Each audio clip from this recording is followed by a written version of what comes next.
பரிசுத்த ஆவியானவரே உம்முடைய ஆளுகை எங்கள் மத்தியில் அசைவாடுவதாக. ஆண்டவரே நீ நிறைவானவர் அப்பா, நீ நிறைவானவர், நீ நிறைவானவர், நீ நிறைவானவர் அப்பா. உரவல சந்தரவல ரதுரிவி கவலர துரவலர தரவலர கரவலர துரிவியா ஓரவலர சந்துரிவிலவா கரவலர துரவலர கரவலர துரிவியா. தடைகளை கொண்டு வர நினைக்கிற சத்துருவை இயேசுவின் நாமத்தில் நாங்கள் கடிந்து கொள்ளுகிறோம் ஐயா. உரவல சந்தரவலர துரிவி கவலர துரவலர துரிவியா. தினம் முழுவதும் நீர் ஆளுகை செய்வீராக. ஆண்டவர் எல்லா அந்தகார கிரியைகள் மீது நாங்கள் ஜெயம் எடுக்கிறோம் ஐயா. உடைய வார்த்தைக்கு விரோதமாய் போராட நினைக்கிற எல்லா கிரியைகள் மீது நாங்கள் ஜெயம் எடுக்கிறோம் ஐயா. உரவல சந்தரவலர துரிவி கவலர துரவலவரியா. ஆவியானவரே நீர் மகிமைப்பட ஒப்பு கொடுக்கிறோம், ஒப்பு கொடுக்கிறோம், ஒப்பு கொடுக்கிறோம், ஒப்பு கொடுக்கிறோப்பா. அந்த லீடியாளுடைய இருதயத்தை திறந்த என் தேவன் ஆண்டவரே ஏசப்பா, எங்கள் ஒவ்வொரு இருதயங்களும் திறக்கப்படட்டும் ஐயா, திறக்கப்படட்டும் ஐயா. உடைய வேதத்தில் அதிசயங்களை இன்னும் நாங்கள் காணத்தக்கதாய் பிரகாசமுள்ள மனக்கண்கள் எங்களுக்கு உண்டாகட்டும் ஐயா. ஆண்டவரே உடைய கரத்தில் எங்களை நாங்கள் ஒப்பு கொடுக்கிறோம் ராஜா. இந்த இடத்தை நான் ஒப்பு கொடுக்கிறேன், வந்திருக்கிற உடைய பிள்ளைகளை நான் ஒப்பு கொடுக்கிறேன் ஏசப்பா. எங்களோடு கூட பேசுங்க ஏசப்பா. உடைய வார்த்தைகள் எங்களுக்குள்ள வெளிப்படட்டும் ஐயா. ஆண்டவரே நாங்கள் குறைவுள்ளவர்கள் ராஜா. ஆண்டவரே நீ நிறைவானவராய் வாங்க டாடி, நீ நிறைவானவராய் வாங்க தகப்பனே. ஏசப்பா நம்முடைய கரத்தில் ஒப்பு கொடுக்கிற எல்லா பலவீனங்களை இயேசுவின் நாமத்தில் மாறுவதாக. ஆண்டவரே நம்முடைய சமூகத்தில் நிற்கக்கூடாதபடி விரோதமாக எழுப்பி போராடுகிற எல்லா அந்தகார கிரியைகள் மீது நாங்கள் ஜெயம் எடுக்கிறோம் ஐயா. ஆண்டவரே நம்முடைய கரம் வெளிப்பட ஒப்பு கொடுக்கிறோம். தொடர்ந்து நீர் பெரிய காரியங்களை செய்வீராக, உடைய நாமத்தை மகிமைப்படுத்துவீராக. துதிகன மகிமை எல்லாம் செலுத்துகிறேன் இயேசுவின் மூலம் கேட்கிறேன் நல்ல பிதாவே, ஆமேன், ஆமேன், ஆமேன். கர்த்தருடைய நாமம் மகிமைப்படுவதாக. இந்த காலை நேரத்தில் உங்கள் மத்தியில் என்னை நிறுத்தினது என் தேவனுக்கு நான் கோடி நன்றி செலுத்துகிறேன். எத்தனையோ பலவீனங்கள் மத்தியிலோ சோர்வுகள் மத்தியிலையோ இந்த இடத்துல நான் நிற்பேனான்றது ஒரு சந்தேகமாக இருந்துச்சு. ஆனாலும் கர்த்தர் இந்த காலை நேரத்தில் என்னை பலப்படுத்தி இந்த இடத்துல நிற்க எனக்கு உதவி செய்த தயவுக்காய் நான் கர்த்தரை ஸ்தோத்திரிக்கிறேன். இந்த வருஷத்துக்குரிய வாக்குத்தத்த வசனங்களை நம்ம எடுத்து வாசிப்போமா? உபாகமம் 28 சத்தமாக வாசிங்க பார்க்கலாம். உபாகம் எல்லாருமே எடுத்துக்கொள்வோம், எல்லாருமே எடுத்துக்கொள்வோம், எல்லாருமே எடுத்துக்கொள்வோம், எல்லாரும் சேர்ந்து வாசிப்போம். இன்று நான் உனக்கு விதித்த என் தேவனாகிய கர்த்தருடைய கட்டளைகளின்படியெல்லாம் செய்ய நீ கவனமாய் இருக்கும்படிக்கு அவர் சத்தத்திற்கு உண்மையாய் செவி கொடுப்பாயானால் உன் தேவனாகிய கர்த்தர் பூமியிலுள்ள சகல ஜாதிகளிலும் உன்னை மேன்மையாக வைப்பார். எப்படி? பூமியிலுள்ள சகல ஜாதிகளிலும் மேன்மையாக வைப்பார். எப்போ மேன்மையாக வைப்பாரா? கர்த்தருடைய கட்டளைகளின் படியெல்லாம் செய்ய நீ கவனமாயிருக்கும்படிக்கு அவர் சத்தத்திற்கு உண்மையாய் செவி கொடுத்து. அவருடைய கட்டளைகளை செய்வதற்கு நம்ம எப்படி செவி கொடுக்கணுமா? உண்மையாய் செவி கொடுக்கும்போது பூமியில் உள்ள சகல ஜாதிகளிலோ அவர் நம்மை மேன்மையாய் வைப்பார். அடுத்து யோவேல் வாசிங்க பார்க்கலாம். நான் உங்களுக்குள் அனுப்பின என் பெரிய சேனையாகிய வெட்டி கிளிகளும் பச்சை கிளிகளும் முசுக்கட்டை பூச்சிகளும் பச்சை புழுக்களும் பட்சித்த வருஷங்களின் விளைவை உங்களுக்கு திரும்ப அளிப்பேன். நம்ம ஆண்டவர் பாருங்கள், நம்ம எதெல்லாம் எழுந்து போனோமோ அவை எல்லாவற்றையும் அவர் என்ன செய்ய போகிறாரா? திரும்ப அளிப்பேன் என்று சொல்லி ஆண்டவர் வாக்கு கொடுத்திருக்கிறார். நம்மை மேன்மையாக வைக்கிற தேவன், நமக்கு எல்லாவற்றையும் திரும்ப கொடுக்கிற தேவன். அவர் நம்ம மத்தியில் என்ன பண்ணி கொண்டிருக்கிறார்? அசைவாடி கொண்டிருக்கிறார். இந்த நாளிலும் கூட இந்த காரியங்களை குறித்து நான் பேச வேண்டும் என்று நான் ஜெபித்த போது ஆண்டவர் எனக்கு ஆபிரகாமின் வாழ்க்கை, முதலாவது ஆண்டவரால் அழைக்கப்பட்ட ஒரு மனுஷன் யார்? ஆபிரகாம். முதலாவது அழைக்கப்பட்டது யார்? நம்ம எல்லாரையும் அழைச்சது யார்? அது கர்த்தர். நம்மளோட அழைப்பில் ஒரு மேன்மை இருக்குது. அது எத்தனை பேர் உணர்ந்திருக்கீங்க? நம்மளோட அழைப்பில் என்ன இருக்குது? ஒரு மேன்மை இருக்குது. நம்ம மேன்மைப்படுத்துவேன் என்று சொன்ன தேவன், முதலாவது நம்ம அழைப்பில் ஒரு மேன்மை இருக்குன்றதை நம்ம எல்லாரும் என்ன செய்யணும்? அறிந்து கொள்ளணும். அதுக்கு நம்ம பாத்திரவான்களாக இருக்கிறோமான்றதை நம்ம என்ன செய்யணும்? யோசித்து தியானித்து பார்க்கணும். பார்த்தீங்கன்னா இந்த இடத்துல நம்ம எல்லாருக்குமே நான் சொல்கிறது எல்லாமே தெரிஞ்ச பகுதி தான். புதிதாக ஒரு காரியத்தை நான் சொல்ல போகல. நம்ம ஆதியாகமத்தின் புஸ்தகம் 12வது அதிகாரத்தை எடுத்து நம்ம வாசிப்போம்னு சொன்னால் அதில் ஆண்டவர் ஆபிரகாமை அழைக்கிறார். ஆண்டவர் எல்லாருமே எடுத்து வாசிப்போம். 1லிருந்து 5 வசனங்கள். ஆதியாகமம் 12. கர்த்தர் ஆபிராமை நோக்கி, நீ உன் தேசத்தையும் உன் இனத்தையும் உன் தகப்பன் வீட்டையும் விட்டு புறப்பட்டு நான் உனக்கு காண்பிக்கும் தேசத்துக்கு போ. நான் உன்னை பெரிய ஜாதியாக்கி உன்னை ஆசீர்வதித்து உன் பேரை பெருமைப்படுத்துவேன். நீ ஆசீர்வாதமாயிருப்பாய். உன்னை ஆசீர்வதிக்கிறவர்களை ஆசீர்வதிப்பேன், உன்னை சபிக்கிறவனை சபிப்பேன். பூமியில் உள்ள வம்சங்கள் எல்லாம் உனக்குள் ஆசீர்வதிக்கப்படும். கர்த்தர் ஆபிரகாமுக்கு சொன்னபடியே அவன் புறப்பட்டு போனான். லோத்தும் அவனோடே கூட போனான். ஆபிராம் ஆரானை விட்டு புறப்பட்ட போது 75 வயதாயிருந்தார். போதும் போதும் போதும். இந்த இடத்துல நம்ம பார்க்கும்போது ஆண்டவர் யார் அழைக்கிறாரு? ஆபிரகாமை அழைக்கிறார். ஏன் ஆண்டவர் ஆபிரகாமை தனியாக போக சொல்கிறாரு? அங்கேயே இருந்தாலும் ஆண்டவரால் ஆசீர்வதிக்க முடியுமா? முடியாதா? ஆண்டவர் பார்த்தீங்கன்னா எந்த இடத்துல இருந்தாலும் அவர் சொல்கிறார், என் நாமத்தை பிரஸ்தாபப்படுத்தி எந்த ஸ்தானத்தில் நான் உன்னிடத்துல வந்து உன்னை ஆசீர்வதிப்பேன்னு சொல்கிற தேவன். ஆனால் இந்த இடத்துல ஆபிரகாமை பார்க்கும்போது ஆண்டவர் அவனை குறித்து ஒரு பெரிய திட்டத்தை ஆண்டவர் வச்சிருக்கிறார். ஒரு பெரிய நோக்கத்தை ஆண்டவர் என்ன செய்திருக்கிறார்? வைத்திருக்கிறார். அந்த அழைப்பையும் அந்த நோக்கத்தையும் நிறைவேற்ற வேண்டுமானால் இந்த ஆபிரகாம் என்ன செய்யணும்? தன்னோட சொந்த ஜனம், தேசம் எல்லாத்தையும் விட்டுட்டு என்ன செய்யணும்? ஒரு வேறுபட்ட ஒரு வாழ்க்கைக்கு வரணுன்றது யாரோட நோக்கம்? ஆண்டவரோட நோக்கம். இப்போ நம்ம எல்லாரையுமே எடுத்துக்கொள்ளுங்களேன். நிறைய பேர் நீங்கள் ஆண்டவர் அறியாத ஒரு சமுதாயத்திலேருந்து வந்திருக்கீங்க. ஏன் அந்த இடத்துலேருந்து இயேசுவை நீங்கள் அறிஞ்சிட்டீங்க, அங்கேயே இருந்து நீங்கள் ஆண்டவரை மகிமைப்படுத்தலாமா படுத்தக்கூடாதா? படுத்தக்கூடாதா? ஆனால் ஆண்டவர் விரும்புகிற வண்ணமாக அவர் என்ன செய்ய முடியாது? மகிமைப்படுத்த முடியாது பார்த்தீங்கன்னா. அதனால் ஆண்டவர் என்ன செய்கிறாருன்னா நம்மளை வேறு பிரிக்கிறார். என்ன செய்கிறாரு? வேறு பிரிக்க. இந்த ஜனத்தை நான் எனக்கென்று ஏற்படுத்தினேன், இவர்களின் துதியை என்ன செய்வார்கள்? சொல்லி வருவார்கள். ஒரு வேறுபாட்டின் ஜீவியத்தை கர்த்தர் நம்மிடத்தில் என்ன செய்கிறாரு? எதிர்பார்க்கிறார். நீங்கள் பைபிளில் நிறைய இடத்துல பார்த்தீங்கன்னா உங்களை பரிசுத்தம் பண்ணிக்கொள்ளுங்கள். இப்போ யோசுவாவின் புஸ்தகத்தை நம்ம எடுத்து வாசிக்கும் போது 3 உங்களை பரிசுத்தம் பண்ணிக்கொள்ளுங்கள், நாளைக்கு உங்கள் நடுவில் என்ன செய்வேன்? அற்புதங்களை செய்வேன்னு சொன்னார். அப்போ ஆண்டவர் நம்ம ஆராதிக்கிற தேவன் ஒரு பரிசுத்தமுள்ள தேவன். பார்த்தீங்கன்னா நம்மிடத்தில் என்ன எதிர்பார்க்கிறாரு? ஒரு வேறுபாட்டின் ஜீவியத்தை எதிர்பார்க்கிறாரு. நம்ம பரிசுத்தம்னு சொல்லி எடுத்துக்கொள்ளும் போது நம்ம நிறைய நேரத்தில் நானுமே பரிசுத்தன்னும் போது அது ஒரு கிரியையினால் உண்டாகிறது என்று சொல்லி நம்ம நினைக்கிறோம். அது ஒரு கிரியையினால் உண்டாகிறது அல்ல. பார்த்தீங்கன்னா நீங்கள் ஆதியாகம புஸ்தகத்தில் வாசிக்கும் போது ஆண்டவர் 7வது நாளை என்ன செய்கிறாரு? ஆசீர்வதித்து அந்த நாளை பரிசுத்தப்படுத்தினார் என்று சொல்லி வாசிக்கிறோம். அதே ஆதியாகமத்தின் புஸ்தகத்தில் பார்க்கும்போது ஆண்டவர் என்ன செய்கிறாரு? ஆபிரகாம் பார்த்து சொல்கிறாரு, மோசேயை பார்த்து சொல்கிறார், நீ இருக்கிற இடம் எப்படிப்பட்டது? பரிசுத்தம் பூமி அப்படின்றாரு. அப்போது ஒரு நாளை, ஒரு இடத்தை, இது எல்லாத்தையும் ஆண்டவர் என்ன சொல்கிறாரு? பரிசுத்தமாய் கருதுகிறார். அப்போ இதிலேருந்து நம்ம பார்க்கும்போது இந்த பரிசுத்தம் என்றால் என்னன்னா, அவருக்காக ஒரு வேறு பிரிக்கப்பட்ட ஒரு அனுபவம், அவருக்காக வேறு பிரிக்கப்பட்ட ஒரு ஜீவியம். இதை தான் ஆண்டவர் என்ன சொல்கிறார்? ஒரு பரிசுத்தம் என்று சொல்லி சொல்லுகிறார். ஆண்டவருக்காக நேர்ந்து கொண்டது ஒரு செப்பரேட்டட் லைஃப். பார்த்தீங்கன்னா இப்போ இன்றைக்கி ஆண்டவர் நம்மளெல்லாம் என்ன செய்திருக்கிறாரு? ஒரு வேறுபட்ட ஜீவியத்துக்கு அவருக்காக என்று சொல்லி நம்மை பிரித்தெடுத்திருக்கிறார். ஆனால் அவருக்காக பிரித்தெடுக்கப்பட்ட நம்மளோட வாழ்க்கையில் நாம் எப்படிப்பட்டவர்களாய் காணப்படுகிறோம்? இந்த இடத்துல பார்க்கும்போது ஆபிரகாமை ஆண்டவர் அழைத்தார். அவனோடு கூட யார் வந்தது? லோத்து வந்தது. அது யாரோட சித்தம் அல்ல, தேவ சித்தம் அல்ல. பார்த்தீங்கன்னா ஆனால் ஒரு சூழ்நிலை வரும்போது ஆண்டவர் யாரை பிரிச்சிடறாரு? லோத்துவை பிரிச்சிடார். லோத்துவை பிரிச்சிட்டதுக்கு அப்புறம் தான் சொல்கிறாரு, உன் கண்களை ஏறெடுத்து பார், நீ பார்க்குற இந்த பூமியை நான் உனக்கு என்ன செய்வேன்? உனக்கு சொந்தமாக்குவேன், நீ நடன் அப்படின்னு சொல்கிறாரு. நீ நடக்கிற இடத்தெல்லாம் நான் உனக்கு என்ன செய்வேன்? சொந்தமாக்குவேன் அப்படின்னு சொல்கிறார். அப்போது அநேக நேரங்களிலே நம்மளோட அழைப்பு நிறைவேறக்கூடாதபடிக்கு நம்மளோட வாழ்க்கையில் மனுஷர்கள் ஒரு வேளை ஒரு தடையாக இருக்கலாம், சூழ்நிலைகள் ஒரு வேளை நமக்கு தடையாக இருக்கலாம். அப்போ ஆண்டவர் இந்த அழைப்பில் நாம் ஒரு மேன்மையை கண்டு கொள்ள வேண்டும் என்றால் அது எல்லாத்தையும் விட்டு ஆண்டவர் நம்மளை என்ன செய்வார்? வேறு பிரிப்பார். பார்த்தீங்கன்னா ஆபிரகாமின் நாட்களில் ஒரு பஞ்சம் வந்துச்சு. பஞ்சம் வந்தப்போ அவன் எங்கே போனா?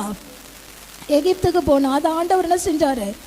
அனுமதிச்சார். பார்த்தீங்கன்னா எகிப்துக்கு போகிறதுக்கு ஆண்டவர் அனுமதித்தார். அனுமதித்த அந்த சூழ்நிலையும் கர்த்தர் என்ன செய்தார்? அவனை அவனையும் அவன் குடும்பத்தை என்ன செய்தார்?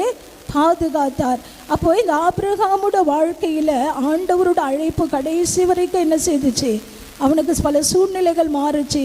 99 வயசாச்சு, குழந்தை இல்லை. பார்த்தீங்கன்னா அவன் கேட்குறான், இந்த எலியேசர் ஒரு வேலை ஒரு வீட்டு விசாரணைக்காரனாக இருக்கிற அந்த எலியேசர் கூட எனக்கு ஒரு என்னோட சந்ததிக்கு ஒரு இதாக இருப்பான், அல்லது இஸ்மவேல் அப்படின்னு சொல்லி அவனுக்குள்ளே எத்தனையோ காரியங்கள் வந்தாலும் ஆண்டவர் சொல்கிறார், இல்லை, உன்னுடைய கர்ப்ப பிறப்பு தான் உனக்கு எப்படி இருப்பான், சந்ததியாக இருப்பான்னு சொல்லிட்டு இந்த 100வது வயதில் ஆண்டவர் ஆபிரகாமுக்கு யாரை கொடுக்குறாரு?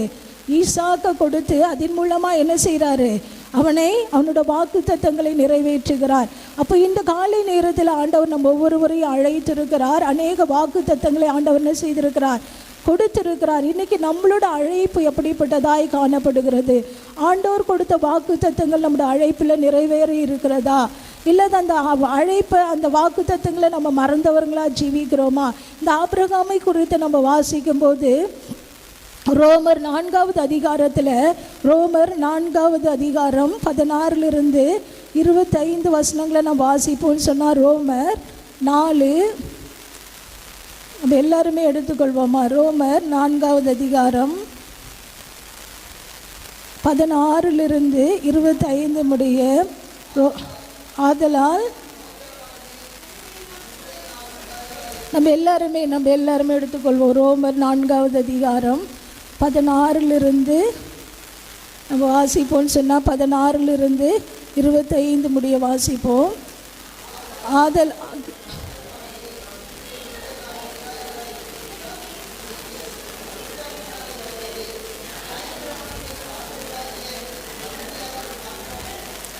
நம் எல்லாருக்காகவும் தகப்பனாகிய ஆபிரகாமுடைய விசுவாசத்தை சார்ந்துள்ளவர்களாகிய எல்லாருக்கும்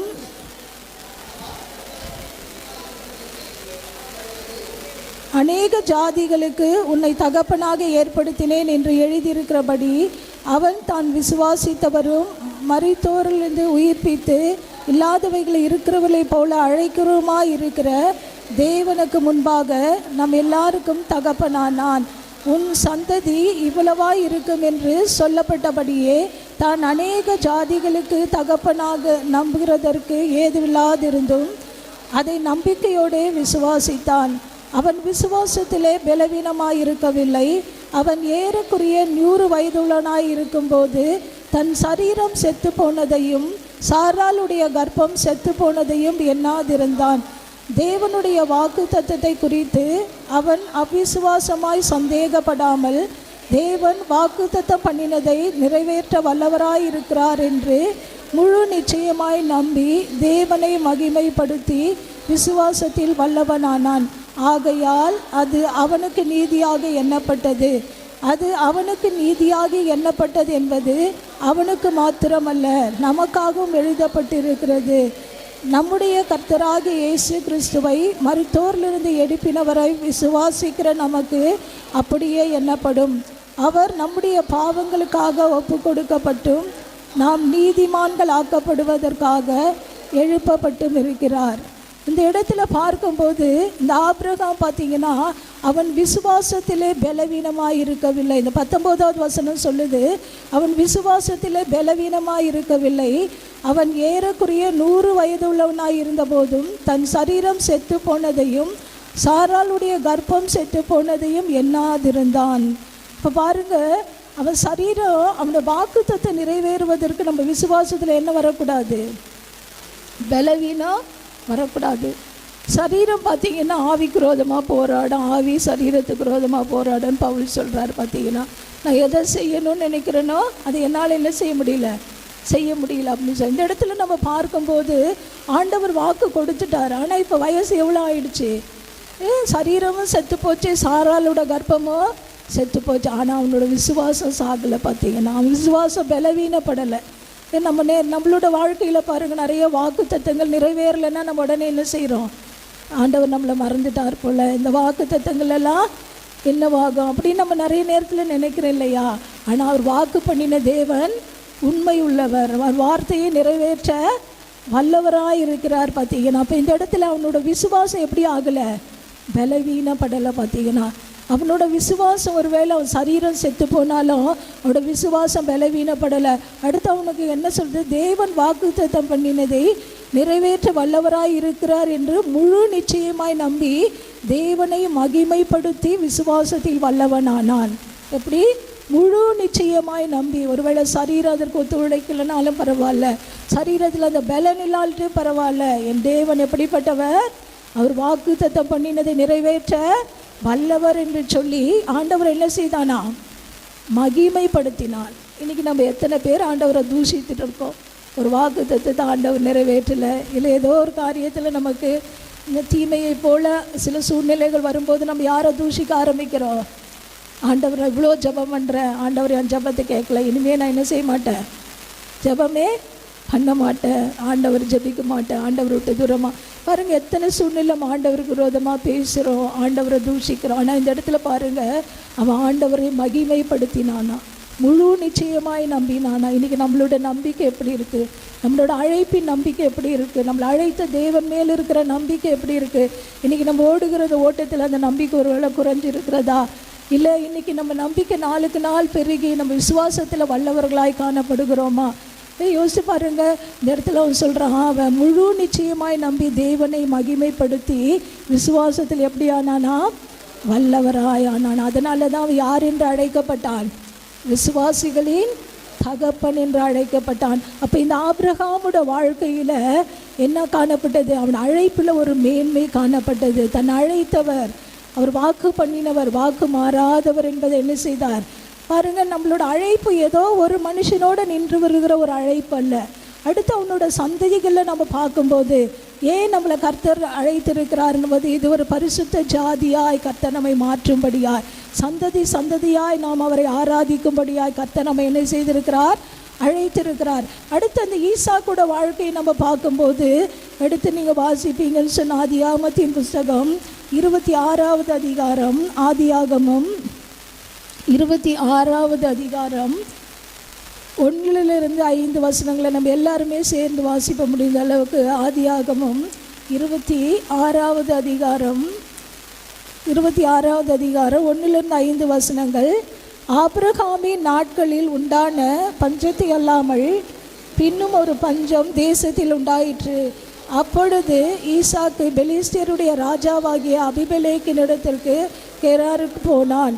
கர்த்தர் அவனுக்கு தரிசனமாகி, நீ எகிப்துக்கு போகாமல் நான் உனக்கு சொல்லுகிற தேசத்திலே குடியிரு, இந்த தேசத்திலே வாசம் பண்ணு, நான் உடனே கூட இருந்து உன்னை ஆசீர்வதிப்பேன், நான் உனக்கும் உன் சந்ததிக்கும் இந்த தேசத்தை யாவையும் தந்து உன் தகப்பனாகிய ஆபிரகாமுக்கு நான் இட்ட ஆணையை நிறைவேற்றுவேன்.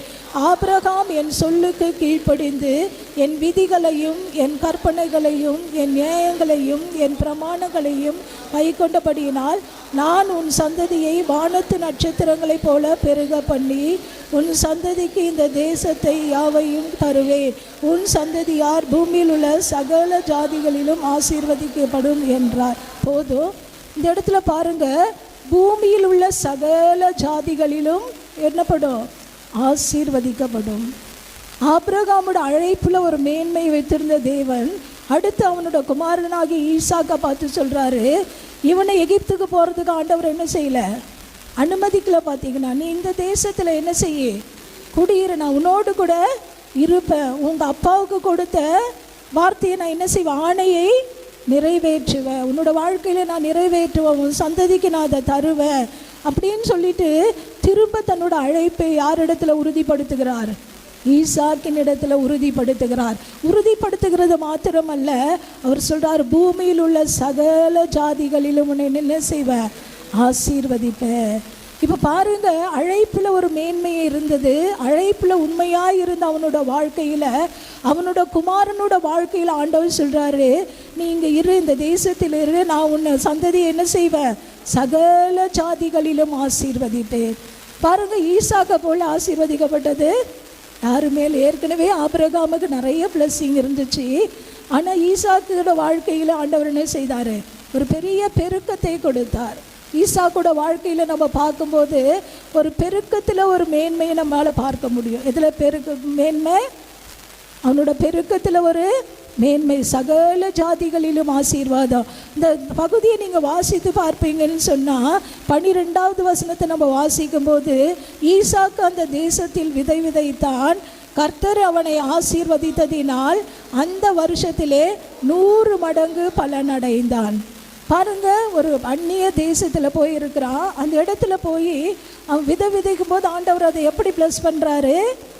100 மடங்கு. பார்த்தீங்கன்னா எத்தனை மடங்கு? 100 மடங்கு ஆசீர்வாதம். இன்றைக்கி நம்மளோட வாழ்க்கையில் யாருன்னா நம்ம அப்படி அனுபவிச்சிருக்கோமா? ஈசாக்கு பாருங்கள், இந்த ஒரு பஞ்ச காலத்துக்கு தான் அந்த இடத்துல புகலிடமாக போனான். ஆனால் அந்த இடத்துல கடந்த வாரத்தில் நம்ம பார்த்தோம், நகோமி பெத்லகேமை விட்டு எங்கே போனா? மோவாப் தேசத்துக்கு போனா. பஞ்சத்தின் நிமித்தமாக போனா, ஆனால் எல்லாத்தையும் இழந்து வந்தான்னு சொல்லி நம்ம பார்க்குறோம். ஆனால் இந்த இடத்துல ஈசாக்கு பாருங்கள், ஒரு பஞ்சத்தின் நிமித்தமாக தான் இந்த தேசத்துக்கு போகிறான். ஆனால் அவனை எப்படி ப்ளஸ் பண்ணுறாரு? 100 மடங்கு ஆசீர்வதித்தார். அது மாத்திரமல்ல, அவனை தொடர்ந்து நம்ம எல்லாரும் சேர்ந்து இந்த 3 வசனங்களே வாசிப்போமா? அவன் ஐஸ்வர்யவனாகி வர வர விருத்தி அடைந்து மகா பெரியவனானான். மாட்டு மந்தைகளும் பெலிஸ்தியர் அவன் மேல் பொறாமை கொண்டு அவன் தகப்பனாகிய ஆபிரகாமின் நாட்களிலே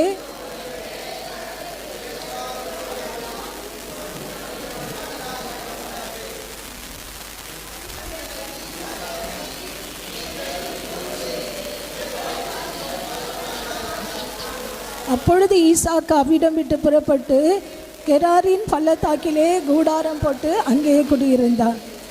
போதும் போதும் போதும். இந்த இடத்துல நம்ம பார்க்கும்போது அவன் பாருங்க, அவன் ஐஸ்வர்யவானாகி வர வர என்ன செய்தான்? விருத்தி அடைந்து மகா பெரியவனானான். வர வர விருத்தி அடைந்து மகா பெரியவனானான். அவனுக்கு என்னெல்லாம் இருந்துச்சான்? ஆட்டு மந்தை, மாட்டு மந்தை, அநேக பணிவிடைக்காரர்கள் இருந்தபடியால் பெலிஸ்தியர் அவன் மேல் என்ன செய்தார்கள்? பொறாமை கொண்டார்கள். அவன் தகப்பனாகி ஆபிரகாமின் நாட்களிலே அவனுடைய வேலைக்காரர்கள் வெட்டின துறவுகளை எல்லாம் தூர்த்து மண்ணிலே நிரப்பி போட்டார்கள். இப்போ இந்த பெலிஸ்தியருக்கு ஈசாக்கு மேலே என்ன வந்துடுச்சு?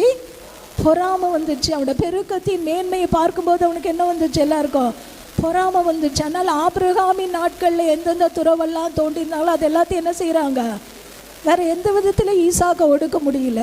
அப்போ பாருங்கள், கர்த்தர் நம்மை உயர்த்தும் போது, கர்த்தர் ஒரு மனுஷனை ஆசீர்வதிக்கும் போது அந்த ஆசீர்வாதத்தை யாரால் என்ன செய்ய முடியாது? தடை பண்ணவே முடியாது. இது எப்போன்னு கேட்டிங்களா? நம்மளோட அழைப்பில் நம்ம உண்மையாக இருக்கும்போது, ஆண்டவர் நம்ம எதற்காய் அழைத்தாரோ அந்த அழைப்பின் மேன்மையை நோக்கி நம்ம ஓடும்போது, நம்ம விசுவாசத்தில் வல்லவர்களாக இருக்கும்போது, நம்முடைய தகப்பனுடைய ஆணையை கர்த்தர் நம்முடைய வாழ்க்கையில் என்ன செய்வார்? நிறைவேற்றுவார். இன்றைக்கி உங்களை ஒரு ஜெனரேஷனாக ஆண்டவர் தெரிந்து கொண்டிருக்கிறார். நீங்கள் ஆண்டவருக்கு எந்த அளவுக்கு விசுவாசத்தில் வல்லவர்களாய் உண்மையாய் அவரோட கற்பனைகளையும் கட்டளைகளையும் கை கொள்ளுகிறீர்களோ, உங்களை வச்சு தான் யார் ப்ளஸ் பண்ண போகிறாரு? உங்கள் பிள்ளைகளோட வாழ்க்கையில் ஆண்டவர் என்ன செய்ய போகிறாரு? ஆசீர்வாதத்தை கொடுப்பார். பார்த்தீங்கன்னா, அப்போ ஆபிரகாமுக்கிட்ட ஆணையை யாரோட வாழ்க்கையில் நிறைவேற்றினார்? ஈசாக்குட வாழ்க்கை. பெலிஸ்தியர் அவன் மேல் பொறாமை கொண்டார்கள். ஆபிரகாமின் நாட்களில் இருந்த துறவுகளெல்லாம் தூர்த்து போட்டார்கள். அடுத்து சொல்கிறாங்க, நீ எங்களை விட்டு என்ன செஞ்சுடு? போயிடு. அவளை குறித்து ஒரு பயத்தை கர்த்தர் கட்டளையிட்டார். நீ எங்களை குறித்து போயிடுன்னு சொல்கிறாரு. அப்போ ஈசாக்கு போக மாட்டேன்னு சொன்னானா? இல்லை. பார்த்தீங்கன்னா, அவனோட நம்பிக்கை எந்த ஒரு இடத்தின் மேலே இல்லை, பொருள் மேலே இல்லை. கர்த்தர் எங்கே போனாலும் யார் என்னோட இருக்கிறது? ஆண்டவர் என்னோடு இருக்கிறான்னு சொல்லிட்டு பாருங்கள். அவன் அங்கேருந்து புறப்பட்டு போய் அந்த பள்ளத்தாக்கில் என்ன செய்கிறான்? கூடாரம் போட்டு அங்கேயே தங்கி இருந்தான். அடுத்து அவன் என்ன செய்தான்னா, அந்த ஆபிரகாம் வெட்டின அந்த துறவுகளை எல்லாம் திரும்ப தோண்டி அதற்கு ஆபிரகாமிட்ட பெயர்களெல்லாம் என்ன செஞ்சான் தான். பார்த்தீங்கன்னா, அப்போது நம்மளோட வாழ்க்கையில் நம்ம பெற்றோர்கள் எந்தெந்த காரியத்திலெல்லாம் அவங்க பிளெஸ்ஸிங் இழந்தாங்களோ அதெல்லாம் திரும்ப நம்ம என்ன செய்யணும்? அதை அப்படியே விட்டுறக்கூடாது. அதை நம்ம சுதந்திரித்து கொள்ளணும், நமக்கு உரிமையாக்கி கொள்ளணும். அது மாத்திரமல்ல, அவன் புதிய துறவுகளையும் என்ன செய்ய ஆரம்பித்தாங்க? வேலைக்காரர்கள் தோண்ட ஆரம்பித்தார்கள். அப்படி தோண்டும் போது அதில் தண்ணீர் கண்டு சந்தோஷப்படும் போது திரும்ப யார் வந்து என்ன செய்கிறாங்க? இந்த இடத்துல பார்க்கும்போது கேரான் மேய்ப்பர்கள் அந்த தண்ணீர் தங்களுடையது என்று சொல்லி ஈசாக்கின் மேய்ப்பரோடைய வாக்குவாதம் பண்ணினார்கள். அவர்கள் தன்னோடைய வாக்குவாதம் பண்ணினபடியால் அந்த துறவுக்கு ஏசேக்கு என்று பெயரிட்டான். 20வது வசனத்தில். அடுத்து இன்னொரு துறவு 21 வெட்டுறாங்க. அதிலே வாக்குவாதம் பண்ணுறாங்க. அதுக்கு சித்னா என்று பெயரிட்டான். அதுக்கு அடுத்து போய் ஒரு துறவு வெட்டுறான். அதில் என்ன செய்கிறாங்க? அதில் வாக்குவாதம் பண்ணாதால அதுக்கு பேர் என்ன வைக்கிறாங்க? ரெகபோத். அதுக்கு பேர் என்ன வைக்கிறாங்க? ரெகபோத். பலுகி பெருகுவதற்கு ஏற்ற ஒரு இடம். அப்போ ஈசாக்கோட வாழ்க்கையில் ஆண்டவர் அவனை பலுக பண்ணினது மாத்திரமல்ல, அவனை பெருக பண்ணினது மாத்திரமல்ல, அவன் பலுகி பெருகுவதற்கு ஏற்ற ஒரு இடத்தையும் கர்த்தர் அவனுக்கு என்ன செய்தார்? கொடுத்தார். எத்தனையோ பேர் அவனை நொறுக்க நினைத்தார்கள், எத்தனையோ பேர் அவனுக்கு விரோதமாய் எழும்ப நினைத்தார்கள். அப்போ கர்த்தர் நம் பட்சத்தில் இருக்கும்போது நமக்கு விரோதமாய் நிற்பவன் யார் என்று வேதம் சொல்லுகிறது. ஒருவேளை கர்த்தர் நம் பட்சத்தில் இருப்பாரானால், நம்முடைய அழைப்பில் நாம் உறுதியாக இருப்போமானால், அவருடைய கற்பனைகளை அவருடைய கட்டளைகளுக்கு நம்ம கீழ்ப்படிந்து நடப்போமானால், நம்மளோட மேன்மை யார் என்ன செய்ய முடியாது? தடை செய்ய முடியாது. அப்போ ஈசாக்கோட வாழ்க்கையில் பெருக்கத்தில் ஒரு மேன்மையை கர்த்தர் கட்டளையிட்டார். ஆபிரகாமோட வாழ்க்கையில் அவன் அழைப்பில் ஒரு மேன்மையை கட்டளையிட்டு இருந்தார். அடுத்து நீங்கள் தொடர்ந்து இந்த பகுதிகளை நீங்கள் சந்ததிகளை வாசிப்பீங்கன்னு சொன்னால், அடுத்து பார்த்தீங்கன்னா யாக்கோபோட வாழ்க்கையை நாம் எடுத்து பார்ப்போம் என்று சொன்னால், யாக்கோபு அவங்க பேரண்ட்ஸோட பிளஸ்ஸிங் அவனுக்கு எதுவுமே இல்லை பார்த்தீங்கன்னா. ஏன்னா ஏசாவுக்கு யாக்கோபுக்கும் என்ன வந்துச்சு? நம்ம எல்லாருக்குமே இந்த இது தெரியும், சரித்திரம் நல்லா தெரியும் பார்த்தீங்கன்னா. இப்போது யாக்கோபுக்கும் சகோதரனுக்கும் சண்டை வந்து ஒருத்தனை கொலை பண்ணுற ஒரு சூழ்நிலை வந்தப்போ அவங்க அம்மா என்ன செய்கிறா? நீ எங்கே போ, உங்கள் மாமா வீட்டுக்கு போன்னு சொல்லி அனுப்பி வைக்கிறான். அங்கே போய் எங்கள் மாமா வீட்டிலேருந்து நீ பழச்சிக்கோன்னு சொல்லி. இப்போ யாக்கோபு வெறும் கோலும் கையுமா எங்கே போகிறான்? ஆராணிக்கு போகிறான், மாமா வீட்டுக்கு, லாபான் வீட்டுக்கு போகிறான் பார்த்தீங்கன்னா. இப்போ அந்த லாபான் வீட்டில் போகும்போது அவனோட சூழ்நிலைகளெல்லாம் பார்க்கும்போது அவன் ஒரு கடின உழைப்பாளியாக இருந்தான். யாக்கோபு எப்படி இருந்தான்? ஒரு கடின உழைப்பாளியாக இருந்தான் பார்த்தீங்கன்னா. ஆனால் கடின உழைப்பாளியாக இருந்து அவனுக்குரிய ஆசீர்வாதத்தை அவனால் சுதந்திரிக்க முடிஞ்சிச்சா என்னன்னு பார்க்கும்போது, ஆதியாகமத்தின் புஸ்தகம் 30வது அதிகாரம் நம்ம எல்லாருமே எடுத்து வாசிப்போம். ஆதியாகமம் 30வது அதிகாரம் 27 வாசிப்போம்.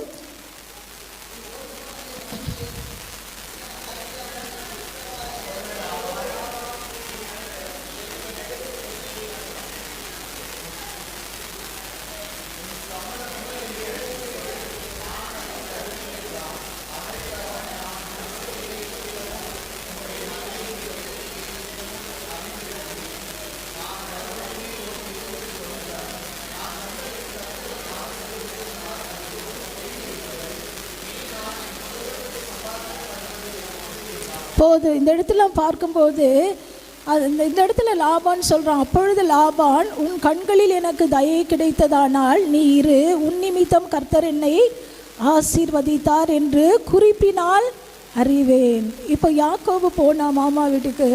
அவங்க மாமா ஆண்டவர் அறியாதவன் பார்த்தீங்கன்னா. ஆனால் யாக்கோபின் நிமித்தம் ஆண்டவர் யார் ஆசீர்வதித்தார்? லாபானை ஆசீர்வாதம். இப்போ லாபான் சொல்கிறான், நீ யார்கிட்ட இரு, ஏட்ட இரு, கர்த்தர் என்ன செய்திருக்கிறாரு?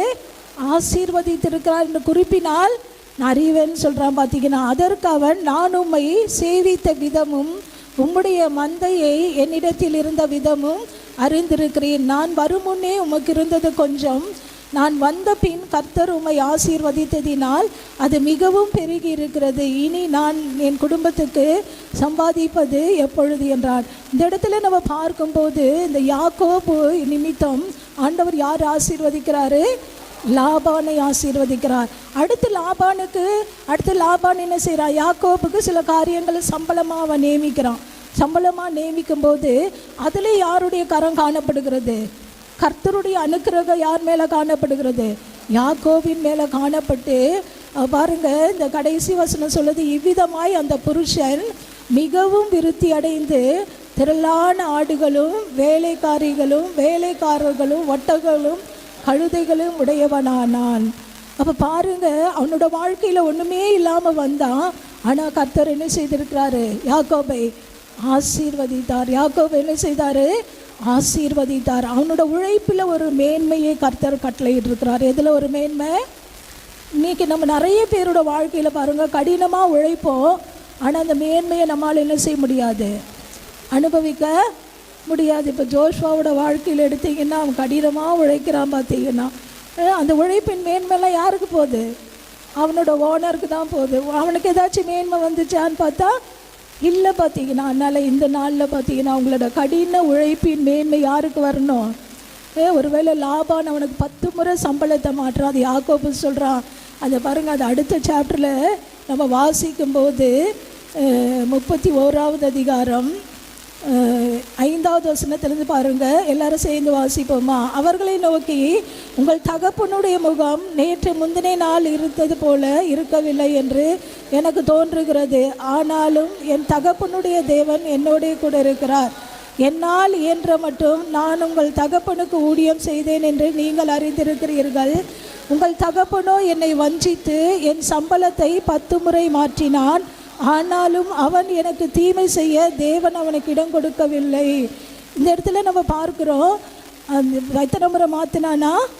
10 முறை மாற்றினான். ஆனாலும் தேவன் யாரோடு இருக்கிறாரு? என்னோடு இருக்கிறார். எனக்கு தீமை செய்ய அனுபவிக்கவில்லை. அதே சாப்டரில் நீங்கள் வாசிக்கும்போது 29வது வசனத்தில் 28வது வசனத்தில், என் பிள்ளைகளையும் என் குமார்த்திகளையும் நான் முத்தம் செய்ய விடாமல் போனது என்ன? இந்த செய்கையை நீ மதீனமாய் செய்தாய். உங்களுக்கு பொல்லாப்பு செய்ய எனக்கு வல்லமை உண்டு.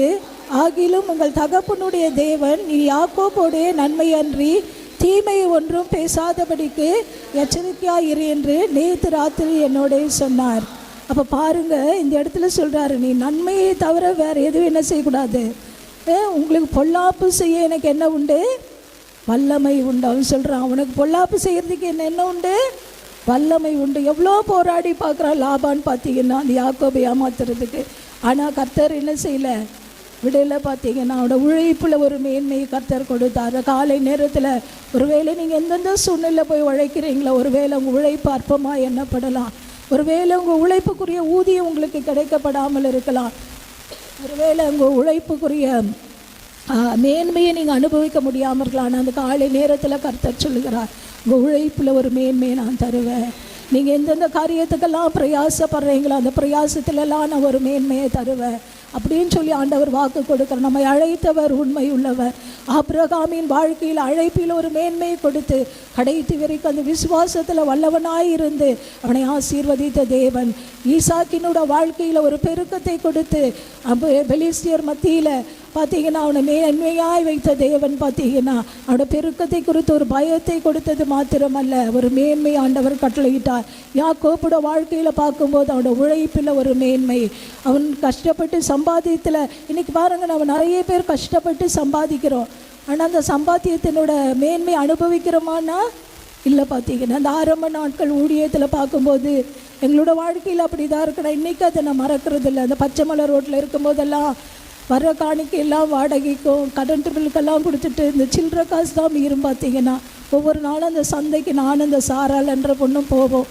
கையில் பார்த்தீங்கன்னா அந்த சில்லற காசு தான் இருக்கும். கரெக்டாக 12 ரூபா காய்க்கு. எத்தனை ரூபா? கூறு கட்டி வச்சுருப்பாங்க. 7 மணிக்கு மேலே போவோம். பார்த்தீங்கன்னா ஏன்னா இப்போ எல்லோரும் வீட்டுக்கு போகிறதுக்கு அவசர அவசரமாக எடுத்துகிட்டு போகிறதுக்கு என்ன செய்வாங்க, இந்த மீந்த காயெல்லாம் கூறு கட்டி வச்சுருப்பாங்க. ஒவ்வொரு கூறு 2 ரூபா. பார்த்தீங்கன்னா 6 கூறு காய் வாங்கிட்டு வருவோம். அடுத்து தேங்காய்க்கு 10 ரூபா. நல்ல தேங்காய் வாங்கினா 3 தான் தருவான். உடஞ்ச தேங்காய் வாங்கினா 4, 5 தருவான். பார்த்தீங்கன்னா அந்த 10 ரூபாய்க்கு தேங்காய்.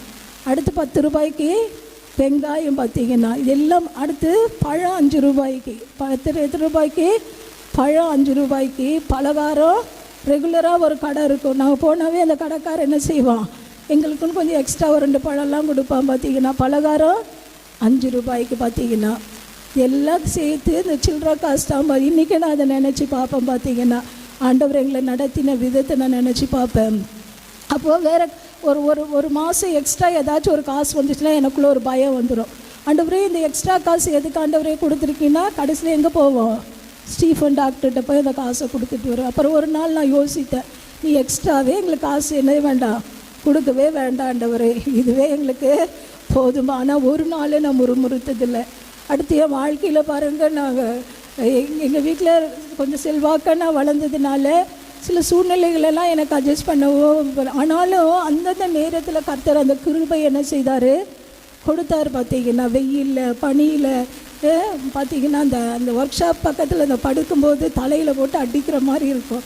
அந்த அடிக்கிற சத்தம், அதுலேயே தூங்க கர்த்தர் என்ன செய்தார், உதவி செய்தார். பார்த்தீங்கன்னா எத்தனையோ சூழ்நிலைகளை கடந்து வர உதவி செய்தார். இன்றைக்கி நான் அதை நினச்சி பார்ப்பேன். பார்த்தீங்கன்னா அந்த நாட்கள்லேயும் ஆண்டவர் எங்களை எப்படி தான் நடத்தினார். இன்றைக்கி வரைக்கும் கடையில் போய் ஒரு இது வாங்குறதுக்கு, அப்போது பாஸ்கர் பிரதர் இருந்தார், மாதம் ஏதோ மல்லிகை சாமான் கொண்டு வந்து தருவார். பார்த்தீங்கன்னா அப்பயும் ஆண்டவர் எங்களை எப்படி நடத்தினார். அப்போது என் பிள்ளைகளுக்கு நான் ஒவ்வொரு காரியத்தை நான் சொல்லி கொடுப்பேன். பார்த்தீங்கன்னா இன்றைக்கி இந்த அளவுக்கு நான் அவங்கள கொண்டு வந்திருக்கிறது ஒரு காரணம் என்னென்னா, ஒவ்வொரு சூழ்நிலையும் ஆண்டவர் எப்படி நடத்துகிறாரு, நமக்கு இதுதான் இந்த சூழ்நிலை தான். அதனால தான் அந்த பணத்தோட வேல்யூ நம்ம பிள்ளைகளுக்கு உங்களுக்கும் சொல்கிறேன், நம்ம கடந்து வந்த பாதை என்றைக்குமே என்ன செய்திடக்கூடாது, மறந்து போகக்கூடாது. பார்த்தீங்கன்னா நான் இன்றைக்கி நினச்சி பார்ப்பேன். பார்த்தீங்கன்னா ஆண்டவர் நம்மளை எப்படியெல்லாம் நடத்தி வந்தார். ரெகுலராக தக்காளி வாங்கிறதுக்கு ஒரு அம்மா இருக்கும். பார்த்தீங்கன்னா ஒரு வேளை லேட்டாக போய் கொஞ்சம் காசு கொண்டு போனாலும் அந்த கூட நிறைய என்ன செய்வேன், எடுத்துகிட்டு வருவேன். பார்த்தீங்கன்னா நான் ஏன் இந்த காரியத்தை சொல்கிறேன், நான் இன்றைக்கி அந்த காசை பார்க்கும்போது நான் யோசிப்பேன், அடுத்தது வாரத்துக்கு ஒரே ஒரு நாள் தான் சிக்கன், பார்த்தீங்கன்னா அந்த பாய்லர் சிக்கன் தான் வாங்கி கொடுப்பேன். அதனால என் பிள்ளைங்களுக்கு வேறு எந்த கறியும் பிடிக்காது. பார்த்தீங்கன்னா ஒரு டைம் யாரோ ஒருத்தர் ஒரு நாட்டுக்கோழி கொடுத்தாங்க, அதை சமைச்சு ஒருத்தர் கூட இவனும் சாப்பிடல அவனும் சாப்பிடல. ஏன்னா அது கொஞ்சம் ஹார்டாக இருக்கு இல்லையா, அது பாய்லர் சிக்கனே சாப்பிட்டு பழகிருந்தாலே இந்த சிக்கன் அது என்ன செய்யலை, தொடலை. அந்த சூழ்நிலை தான் கர்த்தர் எங்களை நடத்தி வந்தார். என் பிள்ளைகளுக்கு வருஷம் பார்த்தீங்கன்னா கிறிஸ்மஸுக்கு முன்னாடி ஒரு ஃபேமிலி வருவாங்க, அவங்க வேறு சர்ச்சுக்கு போகிறவங்க தான். என் 2 பிள்ளைக்கு ட்ரெஸ் எடுத்துக்க காசு தருவாங்க, ஸ்வீட் மிக்சர் வாங்கிட்டு வந்து தருவாங்க. அப்போ நான் இதெல்லாம் நினச்சி பார்ப்பேன், கர்த்தர் நம்ம அழைப்பில் உண்மையாக இருக்கும்போது எந்த சூழ்நிலையும் நம்மளை என்ன செய்வது கிடையாது, வெட்கப்படுத்துறது கிடையாது. இன்றைக்கி பார்த்தீங்கன்னா கர்த்தர் எங்களை எப்படி தான் நடத்துகிறாரு. அதனால தான் எனக்குரிய எல்லாமே யாருக்கு தான், இன்றைக்கி வரைக்கும் அந்த மென்டாலிட்டியில் தான் இருக்கேன். பார்த்தீங்கன்னா எனக்குன்னு ஒன்று வேண்டாம், என் பிள்ளைகளுக்கும் பார்த்தீங்கன்னா கர்த்தர் தான் சொத்து. பார்த்தீங்கன்னா இன்றைக்கி நான் அப்படி தான் வளர்த்துருக்குறேன். என் கர்த்தர் தான் சொத்து. கடந்த நாளில் எங்கள் குடும்பத்தில் ஒரு நல பிரச்சனை நடந்துச்சு. உண்மையாகவே அந்த நல பிரச்சனை முடியுமா என்னன்றதை நான் யோசித்து கூட பார்க்கல. பார்த்தீங்கன்னா அந்த ப்ராப்ளம் ரொம்ப வருஷமாக இழுத்தடிக்க அப்படின்னு தான் நினச்சோம். ஆனால் அதுலேயும் கூட கர்த்தர் ஒரு அற்புதம் செஞ்சு அதில் ஒரு சொல்யூஷனை கொடுத்து, இது வரைக்கும் எங்கள் அப்பா எங்கள் அக்காவுக்கு எங்கள் தம்பிங்க அண்ணன்கள்லாம் நிறைய எங்கள் அப்பாட்ட வாங்கியிருக்காங்க. ஆனால் நான் மட்டும் கல்யாணம் ஆனதுலேருந்து இவர் எங்கள் அப்பாட்ட போய் எதுவும் வாங்கிட்டு வரக்கூடாது அப்படின்னு சொல்லுவார், கர்த்தர் நம்மளை நடத்தணும்னு சொல்லி. அதனால் நானும் கண்டுக்கிறதில்ல. இது வரைக்கும் எனக்கோ என் பிள்ளைகளுக்கோ எங்கள் அப்பா எதுவுமே அவ்வளோ செஞ்சது கிடையாது. அந்த மேலே அந்த ஷீட் போட்டப்போ ஒரு காற்றடிச்சு அந்த ஷீட் விழுந்துடுச்சு. அப்போ மட்டும் ஒரு 25,000 ரூபாய் கொடுத்தாரு. அப்புறம் சொல்வார், நீங்கள் சர்ச்சு கட்டுக்குமா தரேன்னு. ஏன்னா எங்கள் அப்பாவுக்கு என்ன பையனா, காசு கொடுத்து இவங்க வேறு எதுக்காச்சும் செலவு பண்ணிட்டா என்ன பண்ணுறதுன்னு. ஆனால் கடைசி வரைக்கும் எங்கள் அப்பா எனக்கு சர்ச்சு கட்டுறதுக்கு என்ன கொடுக்கல, காசையே கொடுக்கல. பார்த்தீங்கன்னா எங்கள் அப்பா கையில் நான் ஒன்றுமே வாங்கினதில்லை. ஆனால் இது கடந்த மாதத்தில் தான் எங்கள் அப்பாவோட ப்ராப்பர்ட்டின்னு சொல்லி ஒரு அமௌண்ட் என் கையில் நான் வாங்க ஆரம்பித்தேன். அப்போ தான் நினச்சேன், ஆண்டவரை இதுவே எனக்கு என்ன இல்லை, நிரந்தரம் இல்லை, இதுவரைக்கும் என்ன நடத்தினவர் நீங்கள் தான் ஏசப்பா. இனி என்ன நீங்கள் நடத்த எப்படி இருக்கீங்க, வல்லவராக இருக்கீங்க. ஒருவேளை பரம்பரை சொத்து, அப்பாவோட சொத்து எதையும் நமக்கு இல்லை. பார்த்தீங்கன்னா நம்மளோட அழைப்பில் நம்ம உண்மையாக இருக்கும்போது கர்த்தர் நம்மளை நடத்த அவர் எப்படிப்பட்டவராக இருக்கிறார், வல்லவராக இருக்கிறார். உண்மையாகவே அது எங்களுக்கு செஞ்ச ஒரு பெரிய அற்புதம். பார்த்தீங்கன்னா அதனால இந்த நாட்களில் எந்த ஒரு காரியத்தை நம்ம நம்பி இல்லை. இந்த யாக்கோபோட வாழ்க்கையில் அவன் வெறுமையாக தான் போனான். ஆனால் கர்த்தர் பார்த்தீங்கன்னா அவனை பெரிய பரிவாரங்களோடு திரும்பி வர பண்ணினார் என்று சொல்லி நம்ம பார்க்குறோம்.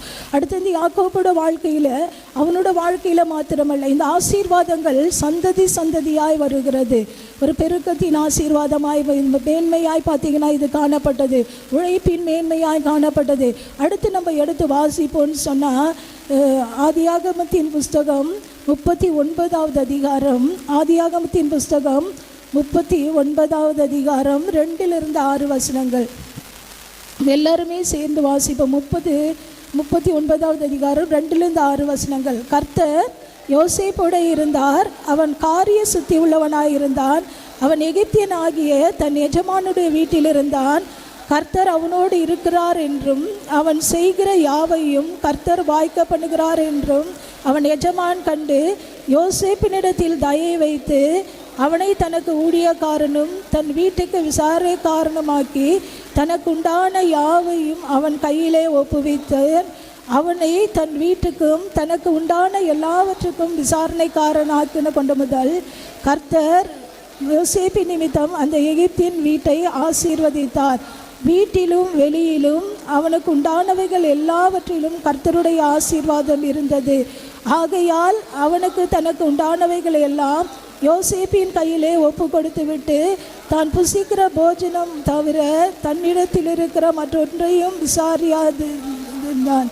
யோசேப்பு அழகான ரூபமும் சௌந்தரிய முகமும் உள்ளவனாயிருந்தான். இந்த இடத்துல பார்க்கும்போது அடுத்த யோசேப்போட வாழ்க்கை, இந்த யோசேப்போட வாழ்க்கையில் பார்க்கும்போது ஆளுகையில் ஒரு மேன்மை இருந்தது. என்ன இருந்துச்சு? நம்ம எல்லாரும் சொல்லுவோமா, எதில் ஒரு மேன்மை? ஆளுகையில் ஒரு மேன்மை. பார்த்தீங்கன்னா அவன் கர்த்தர் அவனோடு இருந்ததால் அவன் எப்படிப்பட்டவனாக இருந்தானா? காரிய சித்தி உள்ளவனாக இருந்தான். அவன் செய்வது எல்லாவற்றையும் கர்த்தர் என்ன செய்தார்? வாய்க்க பண்ணினார். ஒருவேளை அவன் குடும்பத்தால் அவன் ஒடுக்கப்பட்டான், அவன் சகோதரரால் வெறுக்கப்பட்டான், அவன் அவ்வளோதான் முடிஞ்சிட்டான்னு நினச்சாங்க. ஆனால் கர்த்தரோட அழைப்பு யோசேப்பின் மேலே எப்படி இருந்துச்சு? அவனோட ஆளுகையில் காணப்பட்டது. ஒருவேளை அவன் சொன்ன சொப்பனங்கள் அது எல்லாமே அவனோட சகோதரருக்கு ஒரு அற்பமாய் காணப்பட்டது. இவன் சொப்பனம் எப்படி ஆகும்னு பார்க்கலாம் அப்படின்னு சொல்லி குழியில் போட்டாங்க, விற்று போட்டாங்க. இதெல்லாம் அவனுக்கு தீமையாக செஞ்சாங்களோ அது எல்லாவற்றையும் கர்த்தர் எப்படி மாற்றினார்? நன்மை. அவன் சொல்கிறான், நீங்கள் எனக்கு தீமை செஞ்சீங்க, ஆண்டவர் என்ன மாற்றினார்? நன்மையாய் மாற்றினார். அந்த யோசேப்போட வாழ்க்கையில் ஒரு அடிமையாக தான் போனால், ஆனால் அந்த அடிமைத்தனத்தில் ஒரு ஆளுகை காணப்பட்டது. எதில் ஒரு ஆளுகை? அடிமைத்தனத்தில் ஒரு ஆளுகை. போர்த்திபாரோட வீட்டில் அவன் எப்படி இருந்தான்? ஒரு அடிமையை போல இல்லை. பார்த்தீங்கன்னா அவன் ஆளுகை செய்கிறவனாய் காணப்பட்டான். அடுத்து பாருங்கள், அவன் செய்யாத ஒரு பாவத்திற்காக அவனை எங்கே கொண்டு போகிறாங்க? சிறைச்சாலையில் கொண்டு போகிறாங்க. அந்த சிறைச்சாலையில் பார்க்கும்போது அடுத்த அதே அதிகாரத்தில் 21வது வசனம் சொல்லுது, கர்த்தர் யோசேப்போடு இருந்து அவன் மேல் கிருபை வைத்து சிறைச்சாலை தலைவனுடைய தயவை அவனுக்கு கிடைக்க செய்தார். சிறைச்சாலை தலைவன் சிறைச்சாலையில் வைக்கப்பட்ட யாவரையும் யோசேப்பின் கையிலே ஒப்பு கொடுத்தான். அங்கே அவர்கள் செய்வது எல்லாவற்றையும் யோசேப்பு செய்வித்தான். கர்த்தர் அவனோடே இருந்தபடியினால் அவன் எதை செய்தானோ அதை கர்த்தர் வாய்க்க பண்ணினபடியினாலும் அவன் வசமாய் இருந்த யாதொன்றையும் குறித்து சிறைச்சாலை தலைவன் விசாரிக்கவில்லை. பாருங்க, அவன் வசமாய் இருந்த யாதொன்றையும் குறித்து சிறைச்சாலை தலைவன் என்ன செய்யலையா? விசாரிக்கலையா. அந்த சிறைச்சாலையிலையும் கூட யாரோட ஆளுகை காணப்பட்டது? ஆண்டவரோட ஆளுகை காணப்பட்டது. ஒருவேளை அடிமைனா இருந்தாலும் சரி, ஒருவேளை சிறைச்சாலை வாழ்க்கையாக இருந்தாலும் சரி, இன்றைக்கி நமக்குள்ள அந்த ஆளுகை காணப்படுகிறதா? ஏன்னா ஆண்டவர் ஆதாமி ஏவாளையும் படைத்த போது ஆண்டவர் என்ன சொன்னார்? நீங்கள் பூமியை ஆண்டு கொண்டு கீழ்ப்படுத்துங்கள். அப்போ அந்த ஆளுகையை கர்த்தர் நம்ம கையில் என்ன செய்திருக்கிறாரு? கொடுத்துருக்கிறார். அநேக நேரத்தில் நம்ம அந்த ஆளுகையை என்ன செய்கிறதில்ல, பயன்படுத்துறதில்ல. நம்ம அடிமையாயிடுறோம். பார்த்திங்கன்னா பல சூழ்நிலைகளுக்கு நம்ம அடிமையாயிடுறோம், பல வியாதிகளுக்கு நம்ம என்ன செய்திடறோம்? அடிமையாயிரும். ஆனால் ஆளுகையை கர்த்தர் நம்ம கையில் கொடுத்துருக்கிறார். அப்போ அந்த ஆளுகையை நம்ம என்ன செய்திடக்கூடாது? இழந்து போகக்கூடாது. இப்போ யோசேப்புக்கு ஒரு ஆளுகையை கொடுத்தார், அவன் என்ன செய்யலாத இழந்து போகலை. சிறைச்சாலையில் போனாலும் அவன் யார் மாதிரி தான் இருக்கிறான்? மேனேஜர் மாதிரி தான் இருக்கான். அந்த வீட்டில் இருந்தாலும் அவன் எப்படி தான் இருந்தான்? அதிகாரியாக தான் இருந்தான். இந்த யோசேப்போட வாழ்க்கையில் பார்க்கும்போது அவன் சிறைச்சாலையில் இருந்தாலும் போத்திபாரோட வீட்டில் காணப்பட்டாலும் அவன் எந்த இடத்துல இருந்தாலும் கர்த்தரோட ஆளுகை அவனோடு கூட காணப்பட்டது. 41வது அதிகாரம் 38 நம்ம வாசிப்போம். 41வது அதிகாரம். அப்பொழுது பார்வோன் தன் ஊழியக்காரரை நோக்கி, தேவ ஆவியை பெற்ற இந்த மனுஷனை போல வேறொருவன் உண்டோ என்றான். பின்பு பார்வோன் யோசேப் நோக்கி, தேவன் இவை எல்லாவற்றையும் உனக்கு வெளிப்படுத்தி இருக்கிறபடியால் உன்னை போல வேகமும் ஞானமுள்ளவன் வேறொருவனும் இல்லை. நீ என் அரண்மனையில் அதிகாரியாயிருப்பாய். உன் வாக்கின்படியெல்லாம் என் ஜனங்கள் எல்லாரும் அடங்கி நடக்க கடவர்கள். சிங்காசன மாத்திரம் உன்னிலும் நான் பெரியவனாயிருப்பேன் என்றான். பின்னும் பார்வோன் யோசேப்பை நோக்கி, பார், எகிப்து முழுவதும் உன்னை அதிகாரி ஆக்கினேன் என்று சொல்லி பார்வோன் தன் கையில் போட்டிருந்த தன் முத்திரை மோந்திரத்தை கலற்றி அதை யோசேப்பின் கையிலே போட்டு மெல்லிய வஸ்திரங்களை அவனுக்கு உடுத்தி பொன் சரப்பணியை அவன் கழுத்திலே தரித்து தன்னுடைய 2ஆம் ரதத்திலே மேல் அவனை ஏற்றி தண்டனையிட்டு பணியுங்கள் என்று அவனுக்கு முன்பாக குறுவித்து எகிப்து தேசம் முழுமைக்கும் அவனை அதிகாரியாக்கினான். இந்த இடத்துல பார்க்கும்போது யோசேப்போட வாழ்க்கையில் அவனுக்கு ஒரு கிருபையை கர்த்தர் கொடுத்திருந்தார். என்ன கிருபை? ஒரு சொப்பன வரம். பார்த்திங்கன்னா அதை அவன் நல்ல முறையில் என்ன செய்தான்? பயன்படுத்தினான். கடைசி வரைக்கும் ஒரு மேன்மைக்கு நேராக இந்த சொப்பன வரம் தான் அவன் என்ன செஞ்சிச்சு? அழைத்து கொண்டு போச்சு. இன்றைக்கி நமக்குள்ளே நிறைய பேருக்குள்ளே கிருபை வரங்களை ஆண்டவர் கொடுத்துருக்கார். ஆனால் அது எந்த அளவுக்கு யூஸ் பண்ணுறது தெரியல. பார்த்தீங்கன்னா அப்போ இந்த யோசேப்போட வாழ்க்கையில் அவன் சொல்கிறான், இவனை போல தேவனுடைய ஆவி கொண்டவர் வேறு யாருமே இல்லை அப்படின்னு சொல்லிட்டு பாருங்க, அவன் என்ன செய்கிறான்? தான் போட்டிருக்கிற மோந்திரத்தை கலட்டி கொடுக்குறான். மெல்லிய வஸ்திரத்தை அடுத்தது 2ஆம் ரதத்தில் ஏற்றி நீ தான் இந்த எகிப்து தேசத்துக்கு முழுமைக்கும் யாரு அதிகாரி என்று சொல்லி அறிக்கை பண்ணினா. ஒருவேளை நம்மளோட வாழ்க்கையில் அந்த ஆளுமைக்கு நம்ம எப்படிப்பட்டவர்களாய் காணப்படுகிறோம்? இந்த ஆளுமையில் ஒரு மேன்மை காணப்படுகிறதா? இன்னைக்கு நம்மளை சத்துரு ஆண்டு கொள்கிறானா, இல்லை நம்ம மற்ற சத்துருவை ஆளுகை செய்கிறோமா? சூழ்நிலைகள் நம்மை ஆளுகை செய்கிறதா, அல்லது நம்ம சூழ்நிலைகளை ஆளுகை செய்கிறோமா? இந்த காலை நேரத்தில் ஆண்டவர் நமக்கு அழைத்திருக்கிறார். நம்மை அழைத்தவர் உண்மை உள்ளவர். இந்த யோசேப்போட வாழ்க்கையை பார்க்கும்போது முழு எகிப்து தேசத்துக்கு அவனை அதிகாரியாக மாற்றினார். இது எல்லாவற்றுக்கும் காரணம் யாரு? ஆபிரகாம். எல்லாவற்றுக்கும் காரணம் யாரு? இந்த ஆபிரகாம் மாத்திரம் அவன் அழைப்பில் உண்மையாக இல்லாத இருந்திருப்பான். ஆனால் இத்தனை மேன்மை கிடச்சிருக்குமா? யோசித்து பாருங்க. இன்றைக்கி நம்ம ஒவ்வொருத்தரையும் கர்த்தர் அழைத்திருக்கிறார். நம்ம அழைக்கப்பட்ட அழைப்பை நம்ம பார்க்கணும். நம்ம அழைக்கப்பட்ட அழைப்புக்கு நம்ம பாத்திரவான்களாய் காணப்படுகிறோம். ரோமர் 8வது அதிகாரத்தை நம்ம வாசிப்போம்னு சொன்னால், ரோமர் 8வது அதிகாரம், ரோமர் 8 எல்லாருமே எடுத்துக்கொள்வோமா? ரோமர் 8:28 வாசிங்க. ரோமர் அன்றியும் அவருடைய தீர்மானத்தின்படி அழைக்கப்பட்டவர்களாய் தேவனிடத்தில் அன்பு கூறுகிறவர்களுக்கு சகலமும் நன்மைக்கென்று ஏதுவாக நடக்கிறது என்று அறிந்திருக்கிறோம். தம்முடைய குமாரன் அநேக சகோதரருக்குள்ளே முதற் பேரவராய் இருக்கும் பொருட்டு தேவன் எவர்களை முன்குறித்தாரோ அவர்களை தமது குமாரனுடைய சாயலுக்கு ஒப்பாயிருப்பதற்கு முன்குறித்திருக்கிறார். எவர்களை முன்குறித்தாரோ அவர்களை அழைத்தும் இருக்கிறார். எவர்களை அழைத்தாரோ அவர்களை நீதிமான்களும் ஆக்கியிருக்கிறார். எவர்களை நீதிமானாக்கினாரோ அவர்களை மகிமைப்படுத்தியும் இருக்கிறார். இவைகளை குறித்து நாம் என்ன சொல்லுவோம்? தேவன் நம்முடைய பட்சத்தில் இருக்கும்போது நமக்கு விரோதமாய் நிற்பவன் யார்? போதும் அதையும் படிச்சிடுவோம். நம்முடைய சொந்த குமாரன் என்றும் பாராமல் நம் எல்லாருக்காகவும் அவரை ஒப்பு கொடுத்தார். அவரோடே கூட மற்ற எல்லாவற்றையும் நமக்கு அருளாதிருப்பது எப்படி? யோசித்து பாருங்க. தன்னுடைய சொந்த குமாரன் என்றும் பாராமல் எல்லாவற்றையும் நமக்காக கொடுத்தவர் அவரோடு கூட மற்ற எல்லாவற்றையும் அருளாதிருப்பது எப்படி? ஆண்டவர் நமக்கு எல்லாம் தருவாரா இல்லையா? அதனால் வேதம் சொல்லுது, முதலாவது தேவனுடைய ராஜ்யத்தையோ அவருடைய நீதியை தேடுங்கள், இவைகள் எல்லாம் உங்களுக்கு கூட கொடுக்கப்படும். இன்றைக்கி நம்ம எதுக்கு முக்கியத்துவம் கொடுக்குறோம்? நம்மளோட வாழ்க்கையில் இன்றைக்கி நம்ம அழைத்திருக்கிறார் ஆண்டவர். பார்த்திங்கன்னா நம்மளை வேறு பிரித்திருக்கிறார். நம்ம மேலே ஒரு இரக்கத்தை ஆண்டவர் தயவு வைத்திருக்கிறார். இன்றைக்கி நம்மளோட அழைப்பில் ஒரு மேன்மை காணப்படுகிறார். நம்ம எல்லாரும் அப்படியாய் முழங்கால் படியிடுவோம். முழங்கால் படியிட்டு கொஞ்சம் நேரம் நம்ம ஜெபிப்போம். ஆண்டவரே, என்னோட அழைப்பில் நான் எவ்வளோ உண்மை உள்ளவர்களாக இருக்கிறோம். ஆண்டவர் நம்மளை நம்பி சில காரியங்களை நம்மளோட கரத்தில் ஒப்பு கொடுத்திருக்கிறார். அதற்கு நாம் உண்மை உள்ளவர்களாய் காணப்படுகிறோமா? நம்மை உண்மை உள்ளவர்கள் என்று எண்ணி ஏற்படுத்தி இருக்கிறார். நம்மளோட அழைப்பு எப்படிப்பட்டதாய் காணப்படுகிறோம்? எத்தனை சூழ்நிலை ஆண்டவரை மறுதளிச்சிருக்கிறோம். எத்தனை சூழ்நிலை ஆண்டவருக்கு விரோதமாய் நாம் பேசியிருக்கிறோம்.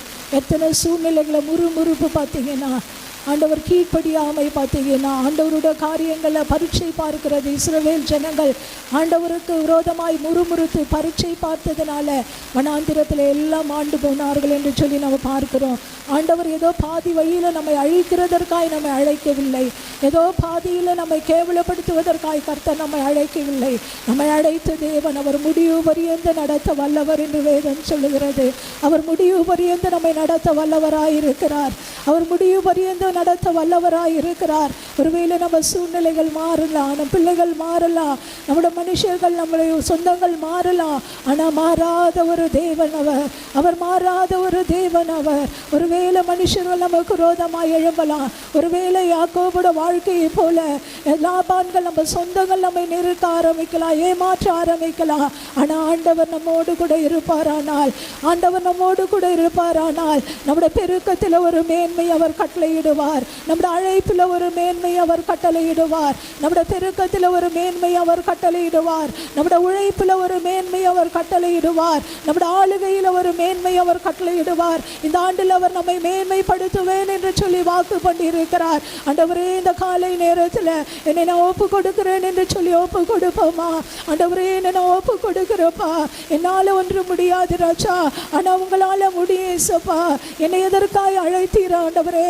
என்னை எதற்காய் வேறு பிரித்தீரப்பா? என்னை எதற்காய் அபிஷேகித்தீரையா, அந்த மேன்மை எனக்கு உணர்த்துங்க என்று சொல்லி நம்ம கேட்போமா? ஒருவேளை உங்களோட வாழ்க்கையில யோசேப்பு போல எல்லாரால வெறுக்கப்பட்டு காணப்படுகிறீர்களா? ஒருவேளை திக்கற்றது போல ஒரு குழியில தள்ளப்பட்டதை போல காணப்படுகிறீர்களா? ஆனால் அன்றியோட தீர்மானத்தின்படி அழைக்கப்பட்டு அவரிடத்தில் அன்பு கூறுகிற பிள்ளைகளுக்கு சகலமும் நன்மைக்கு எதுவாய் நடக்கிறது என்று சொல்லி நம்ம வாசிக்கிறோம். இன்னைக்கு நம்ம அன்பு கூறுகிறவர்களாய் காணப்படுகிறோமா? பவுல் சொல்லுகிறான், இந்த அன்பை விட்டு ஒன்று என்னை பிரிக்க முடியாது என்று சொல்லுகிறான். வியாகுலமோ துன்பமோ பசியோ பட்டினியோ ஒன்று இந்த அன்பை விட்டு என்னை பிரிக்க முடியாது என்று சொல்லுகிறான். இன்னைக்கு நமக்கு ஆண்டவருக்குள்ள உறவு எப்படிப்பட்ட உறவாய் காணப்படுகிறது? இன்னைக்கு நமக்கு ஆண்டவருக்குள்ள உறவு எப்படிப்பட்ட உறவாய் காணப்படுகிறது? எல்லாரும் அப்படியா நம்ம ஆண்டவரிடத்துல கேட்போமா? ஆண்டவரே, இந்த ஒரு வீசம் கரத்தில் நான் ஒப்பு கொடுக்கிறேன் ராஜா. ஆண்டவரே, கரத்தில் நான் ஒப்பு கொடுக்கிறப்பா.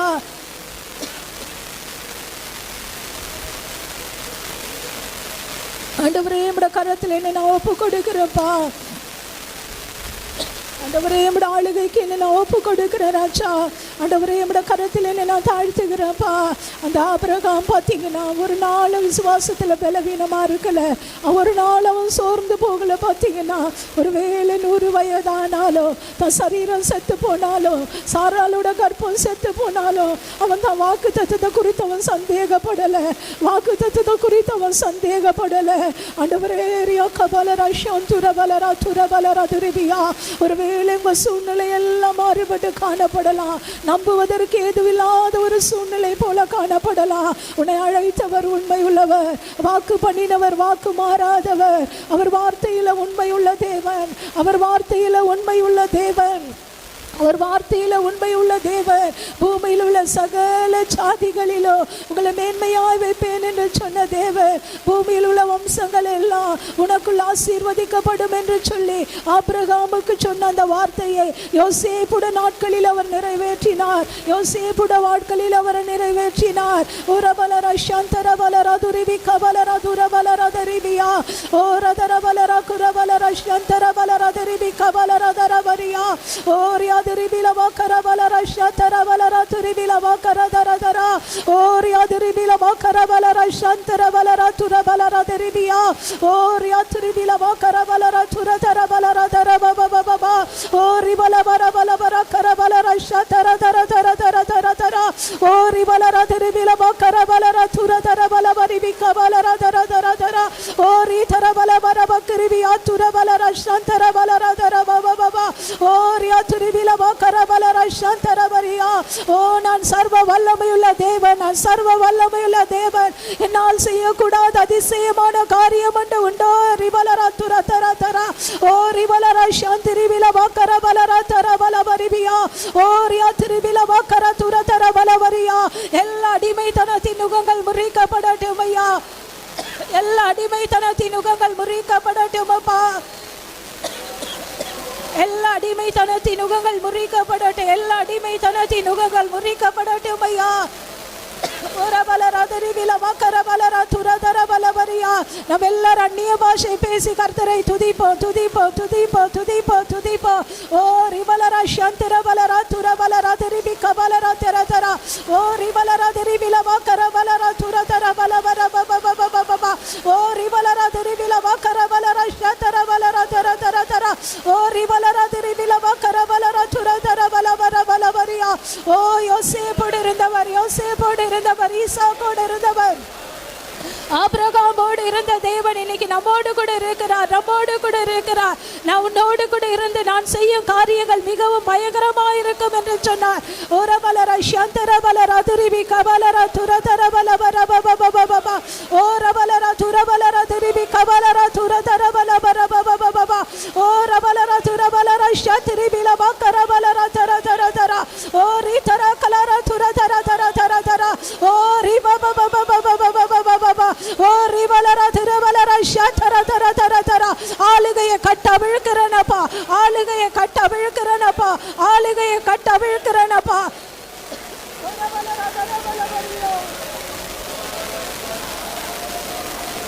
ஆளுகையை கட்டவிழ்கிறேன், ஆளுகையை கட்டவிழ்கிறேன், ஆளுகையை கட்டவிழ்கிறேன்.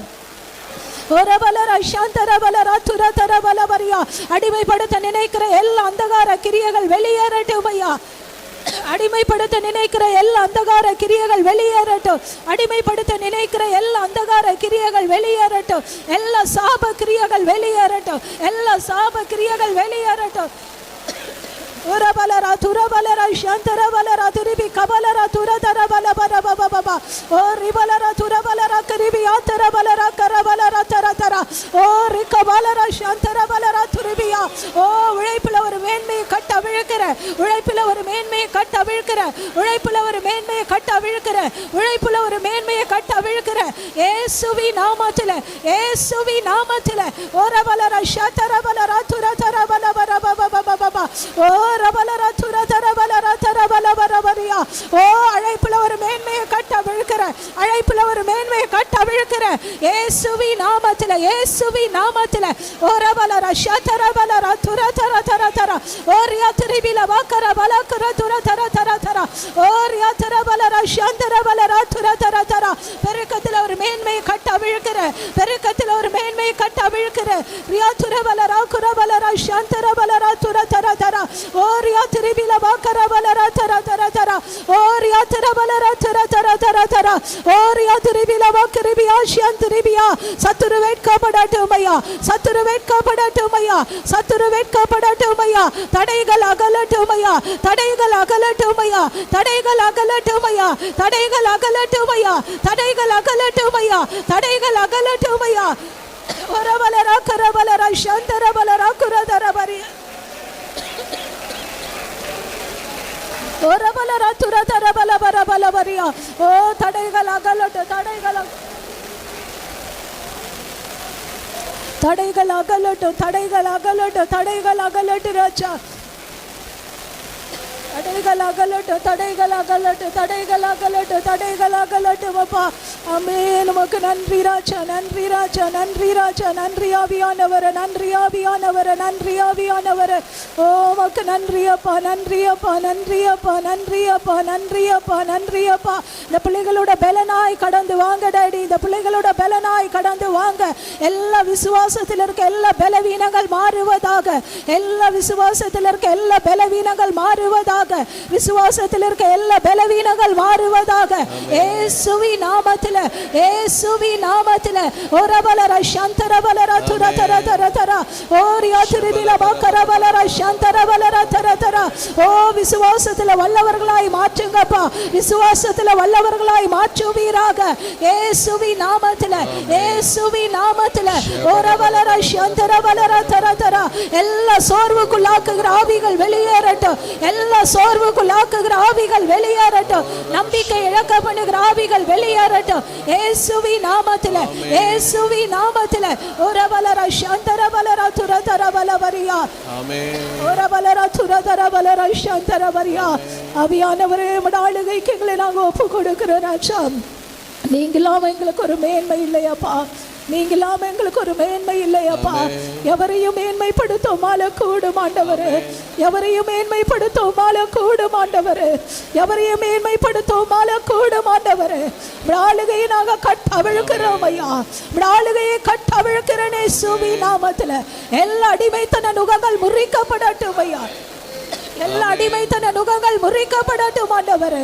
ஒரபலர ஷதரபலர துரபலபரி விகபலர தரதரா ரிஷதரபலர துரபரியா. எல்லா பலவீனங்கள் மாறுவதாக ராஜா, எல்லா உள்ளான சோர்வுகள் மாறுவதாக ராஜா, எல்லா நம்பிக்கையற்ற சூழ்நிலைகள் மாறுவதாக இயேசுவின் நாமத்தில். ஒரபல சந்துரபலர துரபலபரியா. ஆண்டவரே நீர் எங்களை தப்புவிக்கிற தேவனையா, ஓ நீர் எங்களை தப்புவிக்கிறவர் ஆண்டவரே, நீர் எங்களை உயர்த்துகிறவர் ஆண்டவரே. இன்னும் எங்களை பரிசுத்தப்படுத்துங்கப்பா, இன்னும் உமக்காய் எங்களை பரிசுத்தப்படுத்துங்க டாடி. இன்னும் உமக்காய் வைராக்கியமா நிற்கிற பலனை ஒவ்வொரு பிள்ளைகளுக்குள்ள பெருக பண்ணுங்கப்பா. தொடர்ந்து நீர் பெரிய காரியங்களை செய்வீரா.